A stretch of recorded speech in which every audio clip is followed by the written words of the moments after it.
중국 문화가 한국처럼 세계를 휘어잡으려면 한국이 잘하는 걸 배워오면 되잖아. 여기 미국에서 활동하고 있는 중국인 기자가 있습니다. 한국에 관한 기사를 작성한 뒤 중국으로 다시 돌아가지 못하게 되었다고 하는데요. 중국을 사랑하는 마음으로 쓴 기사일 뿐이라는 그녀는 몹시 억울해 보입니다. 대체 무슨 일일까요? 오늘의 사연 시작합니다. 안녕하세요. 저는 미국에서 활동하고 있는 프리랜서 기자 왕리링입니다. 30대 중반의 나이로 베이징 출신이지만 현재는 워싱턴 DC에 거주하고 있어요. 제가 오늘 여러분께 들려드릴 이야기는 제 인생을 완전히 뒤바꿔 놓은 사건에 관한 것입니다. 어디서부터 이야기를 해야 할지 조금 막막한데요. 하나씩 풀어볼게요. 그날도 평소와 다름없이 아침 일찍 일어나 노트북을 켰어요. 커피 한 잔을 마시며 이메일을 확인하는데 갑자기 눈에 띄는 기사 하나를 발견했죠. 워싱턴 포스트에 실린 기사였는데 제목이 너무나 흥미로웠어요. 덴마크의 금지 조치로 인해 한국의 불닭볶음면 오히려 더 큰 주목받아. 처음에는 그저 평범한 식품 관련 뉴스라고만 생각했어요. 하지만 기사를 읽어볼수록 이상한 점을 발견하게 되었죠. 어떻게 한 나라의 금지 조치가 오히려 그 제품의 인기를 높일 수 있을까요? 더구나 그 제품이 한국산이라니 더욱 의아했어요. 저는 즉시 더 자세한 내용을 찾아보기 시작했어요. 구글 트렌드를 확인해보니 불닭볶음면의 검색량이 역대 최고치를 기록하고 있었어요. 영국 언론도 이 사태에 대해 보도하고 있었고 심지어 영국 식품표준청에서는 이 제품의 위험성을 발견하지 못했다고 밝혔더라고요. 이건 분명 뭔가 있어. 저는 중얼거렸어요. 제 기자 본능이 꿈틀거리기 시작했죠. 어떻게 이런 일이 가능할까요? 한국이 뒷돈을 먹였을까? 아니면 다른 비밀이 있는 걸까? 저는 즉시 제 편집장에게 연락했어요. 이 불닭볶음면 사태에 대해 취재하고 싶습니다. 뭔가 큰 이야기가 숨어 있을 것 같아요.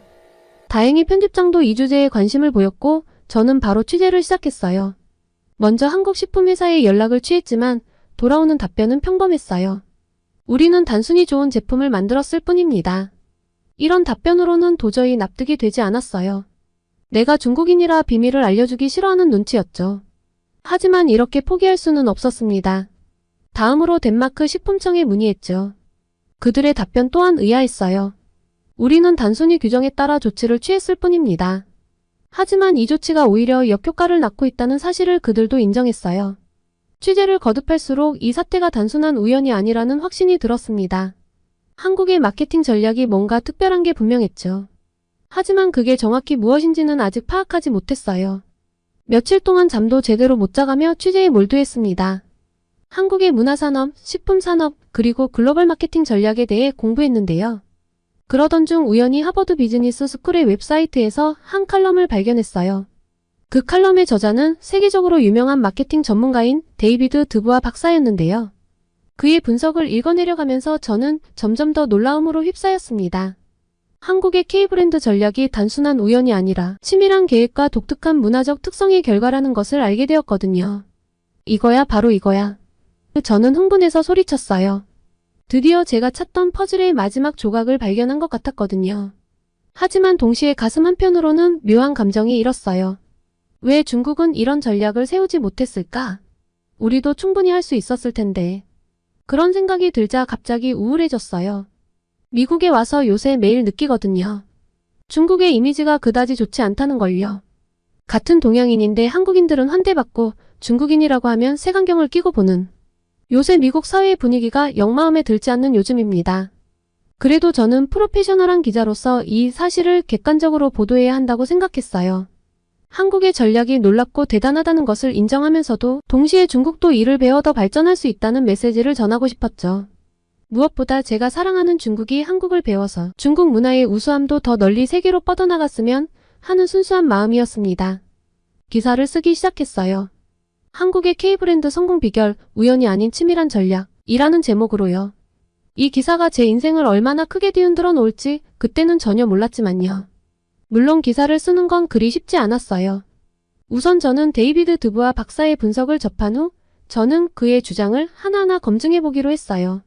처음엔 반신반의했지만 조사를 거듭할수록 그의 말이 사실임을 깨달았죠.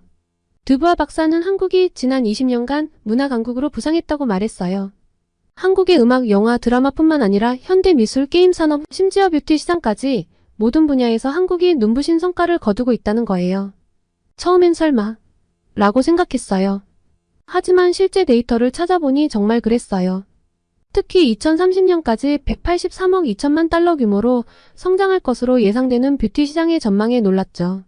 중국의 화장품 시장도 크지만 한국의 성장세는 정말 대단했어요. 특히 한국산 제품은 프리미엄 라인으로 팔리고 있다는 것이 대단했죠. 그런데 더 놀라운 건 그 다음이었어요. 드부아 박사는 이 모든 게 우연이 아니라고 말하는 거예요. 1994년 영화 쥬라기 공원의 흥행 수익이 현대차 150만 대 판매와 맞먹는다는 보고서를 본 한국 정부가 문화산업에 대대적인 투자를 시작했다는 거예요. 이런 걸 중국 사람들은 까맣게 모르고 있었구나. 저도 모르게 중얼거렸어요. 한 영화의 흥행 실적을 보고 국가 전략을 바꾸다니 정말 대단하더라고요. 게다가 2022년 기준으로 한국 문화부의 예산이 60억 5천만 달러나 된다니 프랑스보다 30%나 많은 금액이라는 사실에 또 한 번 놀랄 수밖에 없었습니다. 이렇게 강력한 정부 차원의 투자가 있어서 세계를 한국 문화로 정복을 할 수 있었던 것이겠죠. 드부아 박사의 분석은 계속됐어요. 한국은 재미있고 빠른 소비자 발견 국가라고 하던데요. 카카오톡의 선물 기능을 예로 들며 새로운 브랜드를 발견하는 것을 신나는 경험으로 만든다고 설명하더라고요. 스타벅스부터 아모레퍼시픽까지 20억 달러가 넘는 선물 시장을 활용한다니 이건 정말 새롭고 놀라웠어요. 그리고 몰입형 경험 제공이라는 개념도 인상적이었네요. 패션 브랜드가 베이커리 카페를 열고 화장품 회사가 미술관을 여는 이유가 바로 이 때문이라고 해요. 심지어 웹툰에 음향 효과를 넣어 만화 읽는 경험 자체를 바꿔버렸다니 참신한 아이디어가 돋보였습니다. 이런 전략으로 2022년 기준 전 세계 만화 시장의 25%를 차지했다는 사실에 또 한 번 충격을 받았어요. 그리고 한국의 K-팝에 대한 분석도 흥미로웠는데요.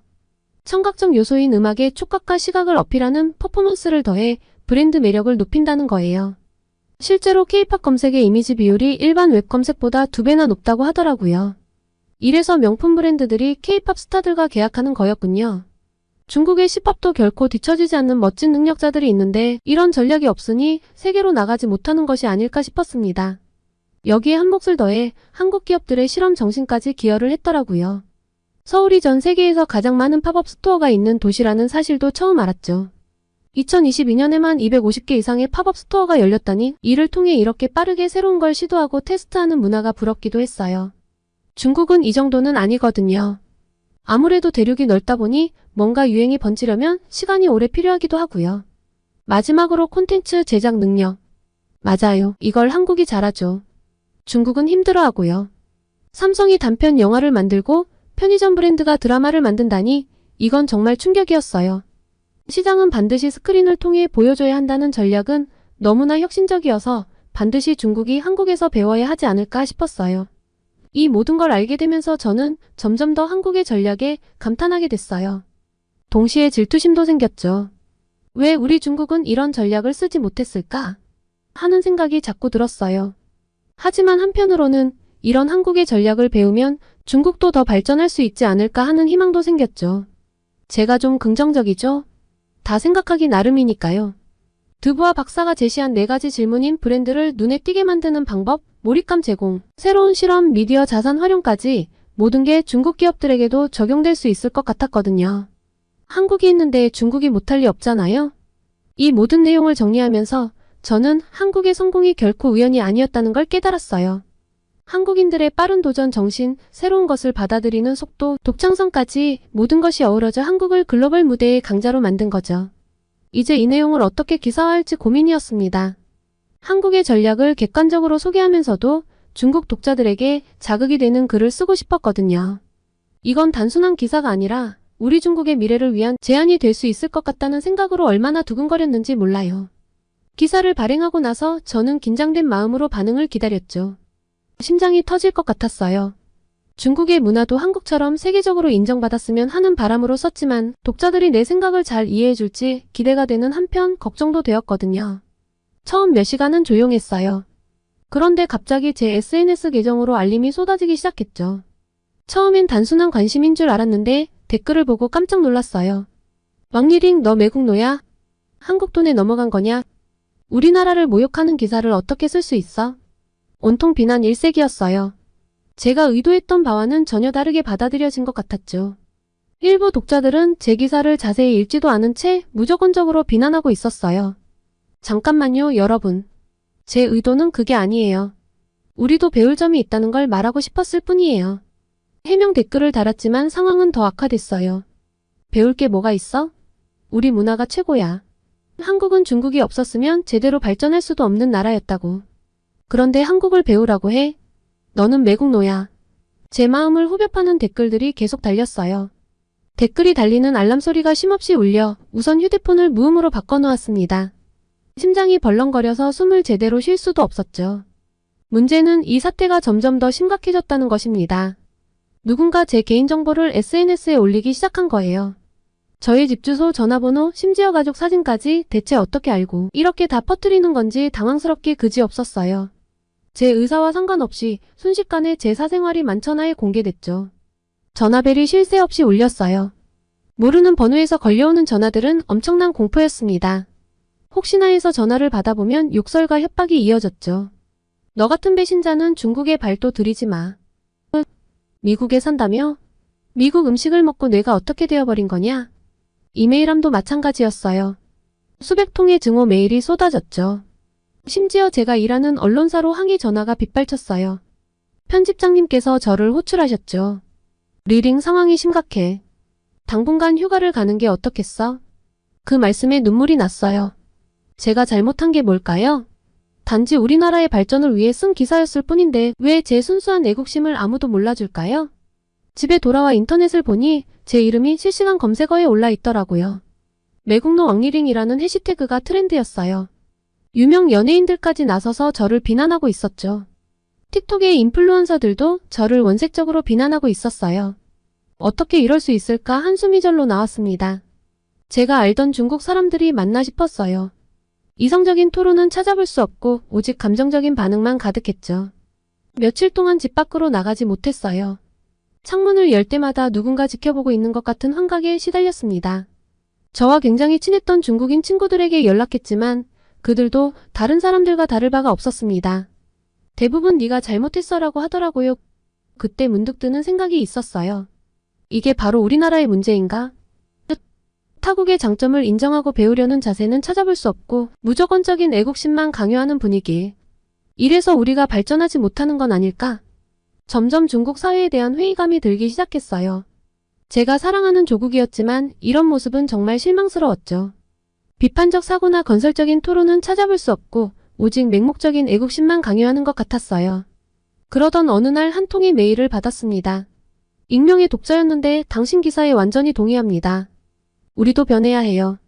하지만 지금 중국에서는 이런 말을 할 수 없어요. 현실을 알려줘서 감사합니다. 라고 적혀 있었죠. 그 메일을 읽고 울컥했어요.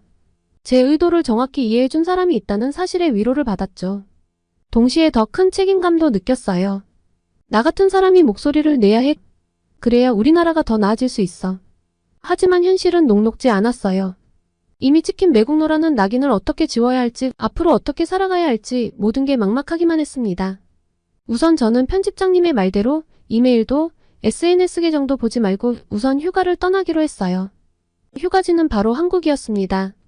직접 가서 확인해보고 싶은 것들이 많았거든요. 한국에 도착한 순간 저는 마치 다른 세상에 온 것 같았어요. 인천공항의 첨단 시설에 먼저 놀랐고 서울로 향하는 길에 보이는 깔끔한 도시 풍경에 또 한 번 놀랐죠. 호텔에 짐을 풀자마자 강남으로 향했어요. 그곳에서 본 광경은 정말 충격적이었는데요. 화려한 간판들, 세련된 사람들, 그리고 곳곳에 보이는 최신 기술들까지 중국과는 비교할 수가 없었죠. 마치 미래 도시에 온 것 같은 착각이 들었습니다. 그리고 K-팝 아이돌 굿즈 샵에 들렀는데 그 규모에 또 한 번 놀랐어요. 단순히 CD나 포스터를 파는 게 아니라 아이돌과 관련된 모든 것을 판매하고 있더라고요. 심지어 아이돌의 목소리로 알람을 설정할 수 있는 앱도 있었어요. 이게 바로 두부와 박사가 말한 몰입형 경험이구나 싶었죠. 그리고 길을 걷다 우연히 드라마 촬영 현장을 목격했는데 수많은 팬들이 모여 있었거든요. 그런데 놀랍게도 외국인들이 더 많았어요. 전 세계 사람들이 한국 드라마에 열광하는 모습을 직접 보니 한국 문화의 영향력을 실감할 수 있었죠. 저렇게 세계인에게 사랑받는 한국 문화가 그저 부럽기만 했습니다. 그리고 명동으로 이동을 했다가 저는 참 씁쓸한 광경을 보았습니다. 거리 곳곳에 화장품 가게가 있었는데 모든 매장이 사람들로 북적였어요. 특히 중국인 관광객들이 정말 많더라고요. 한 가게에 들어가 봤는데 직원이 중국어로 친절하게 응대해주는 모습에 놀랐어요. 중국에서 오셨어요? 이 제품 중국에서 정말 인기 많아요. 친절한 직원의 말에 괜히 마음이 따뜻해졌어요. 동시에 복잡한 감정도 들었죠. 우리나라에서는 한국을 비난하면서 정작 이렇게 한국 제품을 사러 오는 중국인들이 많은 거잖아. 그런데 나를 왜 그렇게 욕을 한 거지? 복잡한 심경으로 저녁에 한국인 기자 친구를 만났습니다. 친구가 데려가준 식당은 정말 특별했어요. 음식을 주문하자 테이블에 설치된 스크린에 요리 과정이 나오더니 잠시 후 로봇이 음식을 서빙하는 거예요. 이게 바로 한국의 빠른 소비자 발견 능력이구나. 저도 모르게 중얼거렸어요.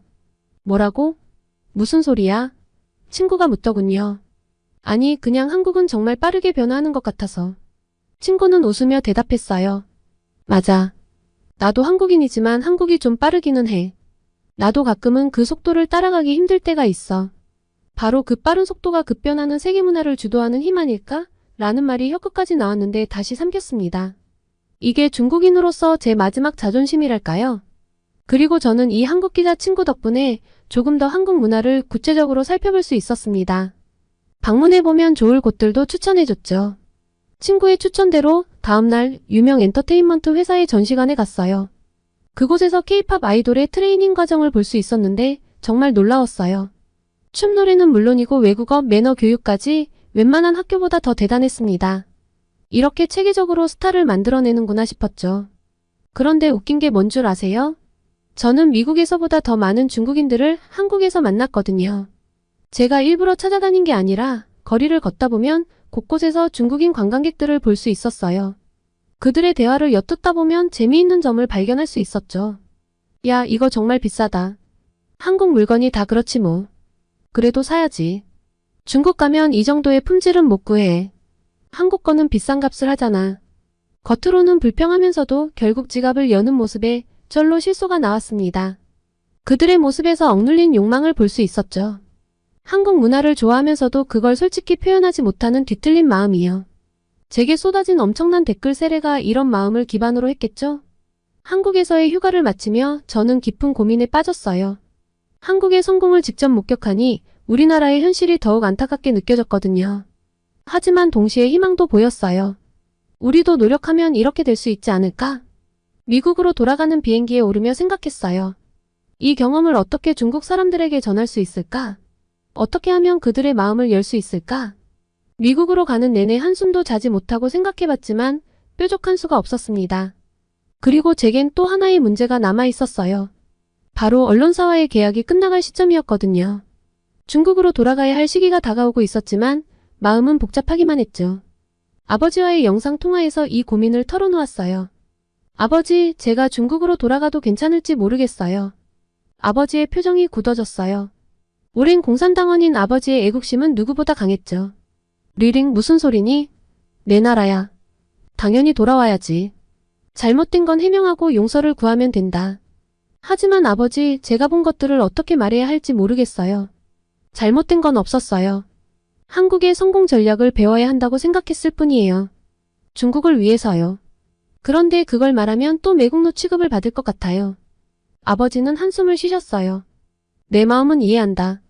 하지만 조국을 위해 일하는 것이 내 의무야. 그리고 그 방법이 좀 어렵더라도 진심은 통하는 법이다. 그 말씀에 가슴이 아팠어요. 아버지의 세대는 무조건적인 애국심이 당연했겠지만 저에겐 그게 너무 어려웠어요. 아버지, 그 기사 때문에 제가 받은 비난들을 아세요? 사람들은 진실을 듣고 싶어 하지 않아요. 그저 자신들이 듣고 싶은 말만 원해요. 그래도 포기하면 안 돼. 내가 본 것을 전달하는 것이 언론인의 역할이야. 그것이 중국을 위한 길이라면 내 역할에 충실해야 하지 않겠니? 통화를 마치고 나서 저는 더욱 혼란스러워졌어요. 아버지 말씀대로 조국을 위해 일해야 한다는 건 알지만 그게 과연 가능할까요? 며칠 동안 고민했어요. 한국에서 본 것들, 느낀 것들을 어떻게 전달할 수 있을까? 중국인들에게 한국에서 배울 점들을 객관적으로 보도하면서도 애국심을 지키는 방법은 없을까? 결국 한 편의 기사를 썼어요. 한국의 성공에서 배우는 교훈이라는 제목으로요. 최대한 중립적인 톤을 유지하면서 한국의 전략 중 우리가 배울 만한 점들을 조심스럽게 제시했죠. 하지만 기사를 보내기 직전 손가락이 멈췄어요. 이걸 보내면 또 어떤 비난을 받게 될까라는 두려움이 밀려왔죠. 눈앞에는 제가 받았던 원색적인 악플들이 펼쳐졌고 귓가에는 SNS 댓글 알림 소리가 울렸습니다. 그 순간 제 휴대폰으로 메시지가 왔어요. 중국에 있는 대학 후배였어요. 선배, 저 선배 기사를 보고 이번에 한국 다녀왔어요. 정말 대단하더라고요. 우리나라도 저렇게 됐으면 좋겠어요. 중국 사람들도 어차피 한국이 좋은 건 다 알아요. 그러니까 배울 건 좀 배워오면 얼마나 좋아. 근데 이런 말 큰 소리로 못하겠어요. 사람들이 듣기 싫어해서요. 그 메시지를 읽는 순간 눈물이 났어요. 저만 이런 생각을 하는 게 아니었던 거예요. 많은 젊은이들이 변화를 원하지만 그저 말하지 못하고 있을 뿐이었죠. 괴로웠어요. 제가 본 진실을 말하고 싶은데 그럴수록 조국에서 멀어지는 것 같았어요. 애국심과 진실 사이에서 갈등하는 제 모습이 너무나 초라해 보였죠. 왜 이렇게 어려워야 하는 걸까? 중얼거리며 창밖을 바라봤어요. 미국의 자유로운 언론 환경이 부럽기도 했죠. 하지만 동시에 제 뿌리인 중국을 포기할 수는 없었어요. 결국 그 기사는 보내지 않기로 했어요. 대신 개인 블로그에 한국 여행 경험을 에세이 형식으로 올렸죠. 직접적인 비교는 피하고 그저 제가 느낀 점들을 솔직하게 썼어요. 그런데 예상치 못한 일이 벌어졌어요. 저의 블로그 글이 중국 SNS에서 조용히 퍼지기 시작한 거예요. 특히 젊은 층 사이에서요. 익명으로 달린 댓글들을 보니 많은 사람들이 공감하고 있었어요. 나도 비슷한 경험을 했어요. 우리나라도 변해야 해요. 이런 솔직한 이야기를 들을 수 있어 좋아요. 이런 반응들을 보며 작은 희망을 느꼈어요.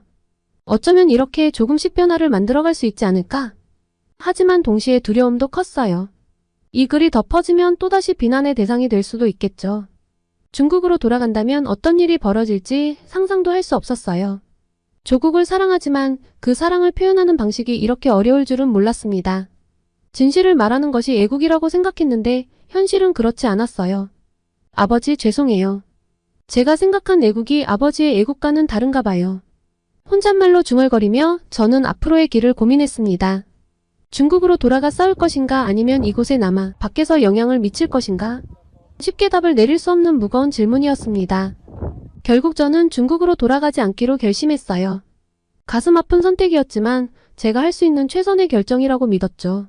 미국에 남아 객관적인 시각으로 세계를 바라보고 그 안에서 한국과 중국 그리고 세계 각국의 장단점을 분석하고 전달하는 것. 그것이 제가 찾은 새로운 사명이었습니다. 워싱턴 DC의 작은 아파트에서 새 삶을 시작했어요. 프리랜서 칼럼니스트로 활동하며 주로 동아시아 문화와 경제에 대해 글을 썼죠. 특히 한국의 마케팅 전략과 문화산업의 성공 사례를 자주 다뤘어요. 물론 중국에 대한 글도 잊지 않았습니다. 처음엔 힘들었어요. 무엇보다 조국이 날 버렸다는 생각에 뿌리를 잃은 것 같아 사무치게 외로울 때가 많았습니다. 하지만 포기하지 않았죠. 밤낮으로 공부하고 취재하며 글을 썼어요. 그리고 서서히 변화가 찾아왔습니다. 제 글이 미국의 유명 매체들에 실리기 시작했어요.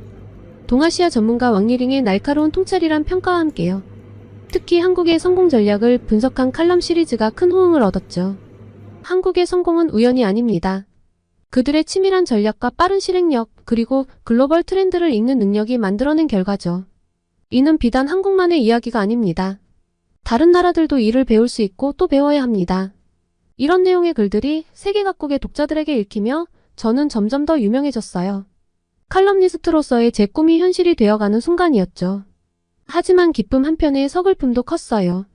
제 글이 전 세계에서 읽히고 있는데 정작 제가 가장 사랑하는 조국, 중국에서는 볼 수 없다는 사실이 너무 아팠거든요. 가끔 중국 친구들과 통화를 하면 더 마음이 아팠어요. 리링, 내가 요즘 뭐 하는지 궁금해. 어떻게 지내? 글 쓰면서 잘 지내고 있어. 내 글 혹시 봤어? 아니, 못 봤어. 여기선 내 글을 볼 수가 없어. 이런 대화를 할 때마다 가슴이 찢어지는 것 같았어요. 내가 쓴 글로 세계의 독자들과 소통하고 있는데 정작 내 나라 사람들은 그걸 읽을 수 없다니. 어느 날 한미국 방송국에서 인터뷰 요청이 왔어요. 동아시아 전문가로서 한국과 중국의 문화산업을 비교해달라는 거였죠. 방송 중 앵커가 물었어요. 당신의 글이 전 세계적으로 주목받고 있는데 반해 중국에서는 볼 수 없다고 들었습니다. 어떤 기분인가요? 순간 말문이 막혔어요. 눈시울이 붉어졌지만 꼭 참고 대답했죠. 안타깝습니다. 하지만 저는 언젠가 제 글이 중국 독자들에게도 읽힐 수 있을 거라 믿습니다. 그때까지 계속해서 객관적이고 건설적인 글을 쓰겠습니다. 방송이 끝나고 집에 돌아와 거울을 봤어요. 눈가에 주름이 늘었더라고요. 미국에서의 삶이 결코 쉽지만은 않았다는 증거겠죠. 그래도 후회는 없어요. 제가 하는 일이 의미 있다고 믿기 때문이에요. 한국의 우수성을 세계에 알리는 동시에 중국의 발전 가능성도 함께 이야기하고 있으니까요. 때론 외롭고 때론 서글프지만 이것이 제가 택한 길이에요. 언젠가 제 글이 자유롭게 중국에서도 읽힐 그날을 꿈꾸며 오늘도 키보드 앞에 앉습니다. 새로운 칼럼을 시작하며 마음 한편으로는 조국을 그리워합니다. 그리고 다짐해요. 언젠가 꼭 내 글로 중국의 발전에 기여할 수 있기를 바랍니다. 너무나 부러운 한국분들, 제 이야기를 들어주셔서 감사합니다. 모두 건강한 여름 보내세요. 일본 국민이 더 가난해지기 싫으면 한국을 배워야 해요. 여기 한국의 모 대학 강의실. 일본인 교수가 한국을 왜 배워야 하는지 달아오른 얼굴로 열변을 토하고 있습니다. 그런데 놀랍게도 그녀는 얼마 전까지만 해도 일본의 대학에서 경제학을 강의했다고 하는데요. 대체 왜 한국에 와 있을까요? 오늘의 사연 시작합니다. 안녕하세요. 저는 이른 나이에 일본의 명문 대학에서 경제학 교수로 임용되어 한때 일본에서 강의를 해왔던 사토 유키코라고 합니다. 그동안 일본 경제의 흐름을 연구하고 분석하는 것이 제 일상이었는데요. 최근 제 인생에 큰 변화가 찾아왔습니다. 바로 한국의 대학으로 이직을 결심한 것입니다. 아마 이 이야기를 들으시는 여러분께서는 일본에서 안정적인 강의에 기반이 잡혀있던 제가 갑자기 한국으로 왔는지 궁금하실 겁니다. 그 이유를 설명하기 위해 제가 일본에서 목격하고 연구했던 경제, 현실에 대해 먼저 이야기해야 할 것 같네요. 한국 분들은 일본 경제에 대해 어떻게 생각을 하시나요? 그래도 일본 정도면 잘 사는 것 아니냐, 내수가 탄탄한 것 아니냐라고 말씀하시는 한국 분들도 꽤 계시더라고요. 물론 전 세계적으로 경제 흐름이 그리 좋지 않은 건 사실이에요. 그렇지만 제가 전문가로서 지켜본 일본은 너무나 심각했습니다. 특히 최근 몇 년간 일본 경제는 심각한 문제에 직면해 있었죠. 가장 눈에 띄는 것은 엔화 가치의 급격한 하락입니다. 최근 1달러당 80엔에서 160엔까지 떨어지는 것을 지켜봤는데요. 이는 34년 만에 최저치로 일본 경제의 취약성을 여실히 보여주는 지표입니다. 엔화 가치가 하락을 할 수도 있고 상승을 할 수도 있는 것 아닌가 하실 텐데요. 엔화 가치 하락은 단순한 숫자의 변화가 아닙니다. 이는 일본 국민들의 실질적인 삶의 질 저하로 이어집니다. 수입 물가가 급등하면서 일상생활에 필요한 물품들의 가격이 크게 올랐죠. 하지만 임금은 그에 맞춰 오르지 않았습니다. 결과적으로 일본인들의 실질 임금은 계속해서 떨어지고 있는 상황입니다. 이럴 때 무엇보다 중요한 게 정부와 중앙은행의 대응인데요. 금리 인상을 통해 엔화 가치를 방어하려는 시도도 없었고 물가 상승을 억제하기 위한 효과적인 대책도 보이지 않았습니다. 대신 아베노믹스라는 이름으로 대규모 양적 완화 정책을 펼쳤지만 이는 오히려 엔화 가치 하락을 가속화시키는 결과를 낳았죠. 더불어 최근 일본을 찾는 외국인 관광객의 급증도 새로운 문제를 낳고 있습니다. 소위 오버투어리즘 현상인데요. 2019년에는 3,200만 명의 외국인 관광객이 일본을 방문했고 올해는 그 수치를 훌쩍 뛰어넘을 것으로 예상됩니다. 처음에는 이것이 일본 경제에 도움이 될 거라고 생각했습니다. 하지만 현실은 달랐어요. 엔화 가치 하락으로 인해 일본이 외국인들에게는 싸구려 관광지가 되어버린 겁니다. 비싼 음식점이나 호텔을 쉽게 이용하는 외국인들을 보며 정작 일본인들은 상대적 박탈감을 느끼게 된 것이죠. 이런 상황에서 일본 국민들의 불만은 고조되었습니다. 일본이 너무 싸졌다는 푸념이 곳곳에서 들리고 심지어 외국인에게 더 비싼 요금을 적용하자는 이중 가격제 논의가 여기저기서 이루어지는 모습은 씁쓸하기 그지없었습니다. 이건 일본의 전통 문화에도 어긋나는 모습들이에요. 일본에는 오모테나시 문화라는 것이 있거든요. 손님을 정성껏 대접하는 문화라는 뜻인데 온 손님들도 내쫓을 문화라니 일본의 전통과는 정반대의 모습이죠. 무엇보다 제가 가장 우려한 것은 이런 경제적 어려움이 일본의 미래를 어둡게 만들고 있다는 점입니다. 젊은이들은 희망을 잃고 있고 기업들은 해외 투자를 늘리며 일본을 떠나고 있습니다. 그동안 일본을 바쳐왔던 일본의 제조업 기반이 무너지고 기술 혁신의 속도도 느려지고 있는 것이 너무나 확연히 눈에 들어왔습니다. 이런 상황을 지켜보면서 저는 점점 더 무력감을 느꼈습니다. 제가 그토록 사랑하던 일본 경제가 이대로 쇠퇴의 길을 걸어갈 수밖에 없는 걸까요? 그때 우연히 한국의 경제 동향을 접하게 되었고 그것이 제 인생의 전환점이 되었습니다. 제가 한국 경제에 주목하게 된 것은 우연한 기회였습니다. 작년 봄 국제경제포럼에 참석했을 때였죠. 그곳에서 한국의 젊은 경제학자들과 대화를 나누면서 저는 큰 충격을 받았습니다. 그들의 눈은 동태 같은 일본 젊은이들의 눈과는 다르게 정말 반짝이고 있었거든요. 미래에 대한 희망과 자신감으로 가득 찬 모습이었습니다. 지금의 위기 정도는 별것 아니고 얼마든지 극복해낼 수 있다는 자신감이 제게도 느껴졌죠. 처음에는 그저 젊은이들의 순수한 열정이라고만 생각했습니다. 하지만 대화를 나누면 나눌수록 그들의 자신감에는 충분한 근거가 있다는 것을 깨달았습니다. 한국의 경제 지표들은 놀라울 정도로 긍정적이었거든요. 먼저 한국의 수출 실적이 눈에 띄었습니다. 반도체, 자동차, 조선 등 주력 산업에서 세계 시장을 선도하고 있었죠. 특히 삼성전자와 같은 기업들은 끊임없는 혁신으로 글로벌 시장에서 선두를 달리고 있었습니다. 이는 일본 기업들이 점점 경쟁력을 잃어가는 것과는 대조적인 모습이었죠. 더욱 놀라웠던 것은 한국의 신산업 분야에서의 약진이었습니다. 인공지능, 로봇공학, 바이오테크놀로지 등 미래 산업 분야에서 한국은 빠르게 성장하고 있었어요. 정부의 적극적인 지원과 기업들의 과감한 투자가 이뤄지고 있다는 점이 인상적이었습니다. 한국의 스타트업 생태계도 주목할 만했습니다. 수많은 젊은이들이 창업에 도전하고 벤처 캐피털의 투자도 활발했죠. 이는 일본에서는 좀처럼 보기 힘든 광경이었습니다. 일본의 젊은이들은 안정적인 대기업 취업만을 선호하는 경향이 있거든요. 갈수록 도전을 꺼려하는 일본 젊은이들과는 정말 다른 모습에 저도 모르게 감탄사가 터져나오더라고요. 노동시장의 변화도 흥미로웠습니다. 한국에서는 최근 몇 년간 꾸준히 임금이 상승하고 있었어요. 특히 올해 충계 노사교섭에서는 5.28%의 임금 인상률을 기록했다고 하더군요. 이는 일본의 실질 임금 하락과는 대조적인 모습이었습니다. 여러모로 일본이 배울 점이 많았죠. 그리고 가장 인상 깊었던 것은 한국인들의 도전 정신이었습니다. 어려움이 닥쳐도 좌절하지 않고 이를 기회로 삼아 더 높이 도약하려는 모습이 보였습니다. 예를 들어 코로나19 팬데믹 상황에서도 한국은 빠르게 대응하며 경제적 충격을 최소화했죠. K방역이라는 새로운 모델을 만들어내기도 했고요. 온 세계가 패닉에 빠져 있을 때 탈출구를 제시하는 건 미국과 일본 같은 전통적인 선진국이 아닌 한국이었죠. 사실 이런 건 한국인들 특유의 민족성과도 연관이 있는 것 같아요. 이런 한국의 모습을 보면서 저는 점점 더 큰 매력을 느꼈습니다. 일본의 미래가 잿빛이라면 한국의 미래는 밝고 푸릇한 색으로 느껴졌다고나 할까요? 그리고 문득 이런 생각이 들었습니다. 내가 이 역동적인 환경에서 연구하고 가르친다면 어떨까? 그 순간 저는 제 인생의 새로운 장을 열어야 한다는 확신이 들었습니다. 물론 결정이 쉽지는 않았습니다. 제게 정년 보장을 해준 일본의 대학을 떠나는 것이 두렵기도 했고 새로운 환경에 적응할 수 있을지 걱정도 됐죠. 하지만 제가 느낀 한국 경제의 잠재력과 활력은 그런 두려움을 압도했습니다. 그래서 저는 용기를 내어 한국의 여러 대학에 지원서를 보냈습니다. 이 결정은 제 인생에서 가장 큰 도전이었지만 동시에 가장 설레는 결정이기도 했는데요. 일본 경제의 한계를 직접 목격하면서 저는 새로운 환경에서 새로운 시각을 얻고 싶었거든요. 무엇보다 한국의 역동적인 경제 현장을 직접 체험하며 연구할 수 있다는 생각에 가슴이 뛰었죠. 특히 알아보면 알아볼수록 한국 대학들의 연구 환경과 지원 체계에 큰 매력을 느꼈습니다. 한국에 오기 위해 강의할 대학을 알아보는 과정에서 저는 정말 여러 번 놀랐는데요.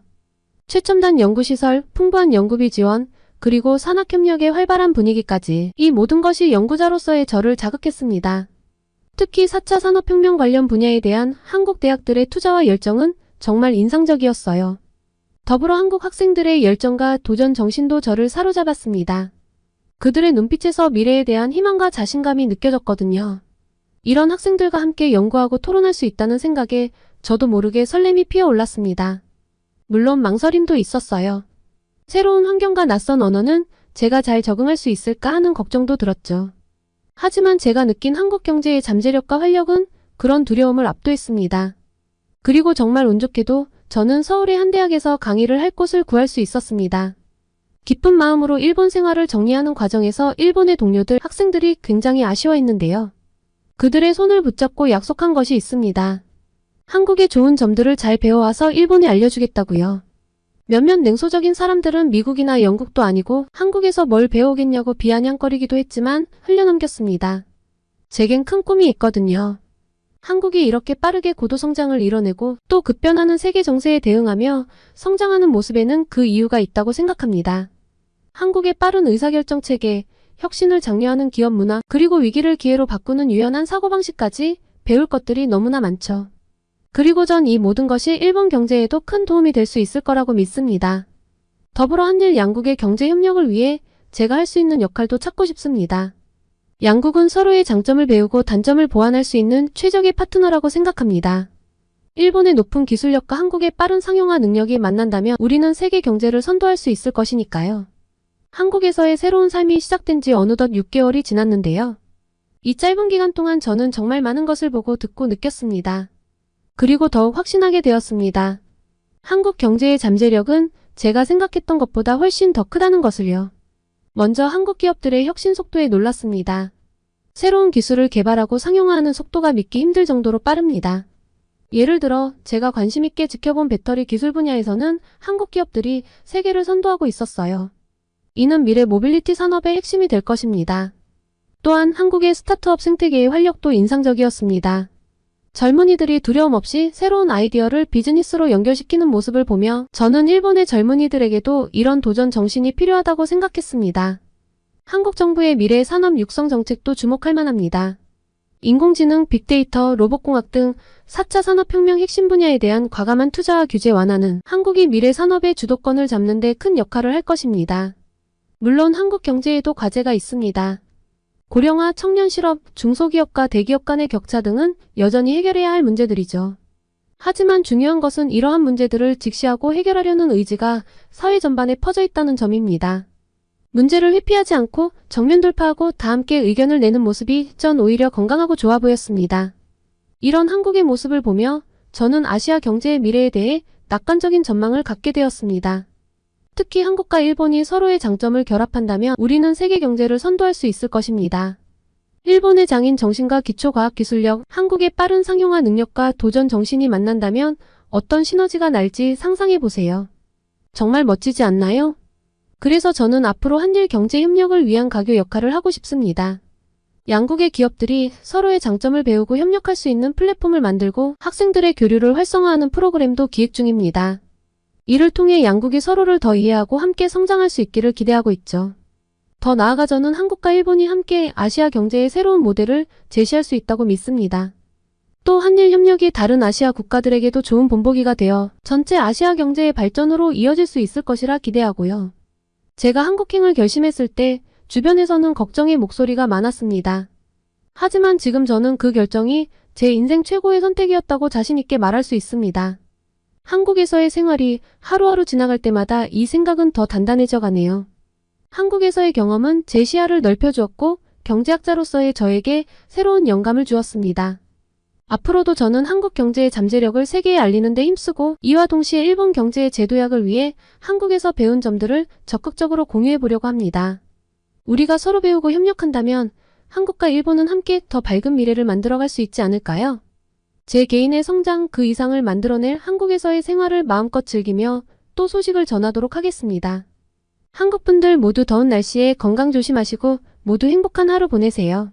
오늘은 미국에 거주하는 중국 여기자가 한류 열풍을 분석했다가 중국을 발칵 뒤집어 놓은 이야기, 그리고 일본은 완전히 망했다고 선언하고 한국으로 온 일본 경제학자의 이야기, 이렇게 두 가지 사연을 전해드렸습니다.